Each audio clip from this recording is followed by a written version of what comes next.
How can you hate Spider-Man? Like, seriously, how can you hate this character?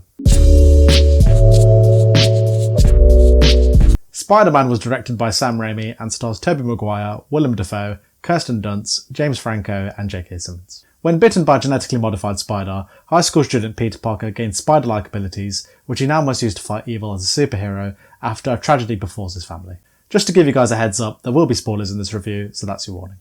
A quick reminder that if you enjoy my movie reviews, be sure to hit the like button, and also if you haven't done so already, hit the subscribe button to keep up to date with the latest content. Spider-Man holds a very special place in my life, as the 90s animated series was my first introduction to the character, and since then, I've never looked back in terms of my love and passion for Spidey.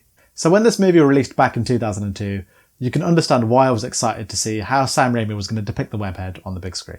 And man does he deliver with a movie that not only understands the essence of Peter Parker and Spider-Man, but legitimately is a great movie in its own right. Right from the opening scene, Raimi and writer David Kipp do an awesome job in giving Peter an underdog quality as we see him running trying to catch the school bus. I immediately felt sorry for Peter as he just can't seem to catch a break in life, whether that's constantly being picked on by Flash Thompson or not being able to speak to the girl of his dreams, Mary Jane Watson. Peter is a character that has everything go against him despite his intelligence and care for others. This underdog quality permeates through all of the major characters, from Norman Osborn being unable to land a military contract, to MJ having domestic issues and career struggles. By beating down these characters at every imaginable moment, just ensured that I was invested in these characters. Another aspect of the movie that I noticed even more so rewatching it for this review is how the pacing is perfect for this origin story.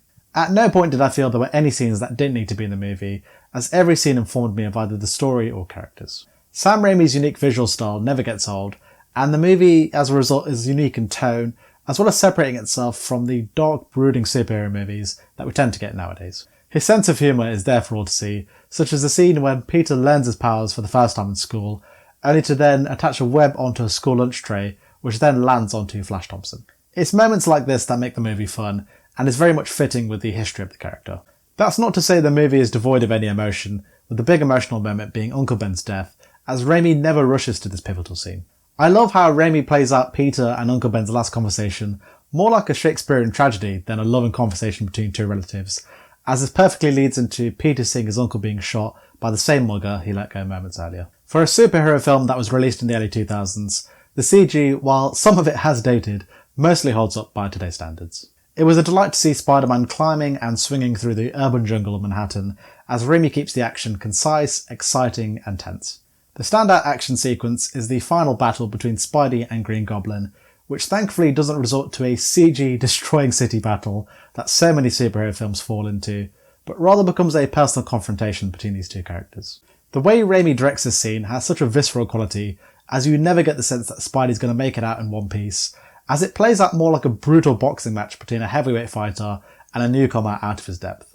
The fight feels gritty, as I can recall genuinely being scared as a younger lad at the punishment that Spidey got from Green Goblin. Tobey Maguire is great as Peter Parker in capturing the awkward social outsider aspects of the character, whilst also being great as Spider-Man in capturing the joy that one would feel if they were given these superhuman abilities. The character arc that Peter goes through in the story, that with great power comes great responsibility, is wonderfully told by Raimi and Kipp, as they do a top job in making you care for Peter's everyday struggles, so that when he does don the famous costume, I became fully invested in his journey as a superhero.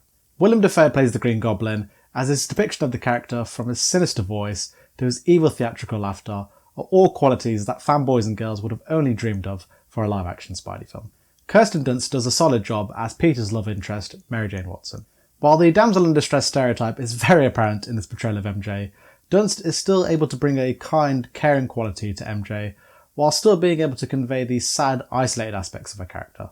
J.K. Simmons is the only actor that can ever play J. Jonah Jameson, as his sense of humour, his snappy delivery of his lines, and his outlandish behaviour at the best of times makes Simmons' performance the definitive portrayal of the character. The rest of the cast all do a good job in their roles, with James Franco, Cliff Robertson and Rosemary Harris all conveying the tone and feel of their comic book counterparts. Danny Elfman's score is one of the best entries in the superhero genre. From the opening credits where we hear the heroic title Spidey theme, to the grand sweeping cues that we hear each time Spidey swings through the streets of New York, Elfman's soundtrack complements the fun, light tone of the movie and serves as a benchmark for how to score a superhero film. So overall, Spider-Man is a movie that stands the test of time, with a great depiction not only of the title character, but of all of the main characters, as I was able to care for their individual struggles. An emotional story at its core, as I care towards Peter's journey towards adulthood and his transition towards greater responsibility as Spider-Man. First-rate action that is exciting and brutal, especially the finale between Spidey and Green Goblin. Solid performances from the rest of the cast, who convey the essence of their comic book counterparts. And a wonderful score from Danny Elfman, as of course Spider-Man gets a perfect 10 out of 10. So I now hand it over to you guys, as I want to find out whether or not you enjoyed Spider-Man, and do you think this is one of the best superhero movies, as I'd love to hear your thoughts in the comment section below. Thank you guys for watching, and as always, I'll see you on the next one.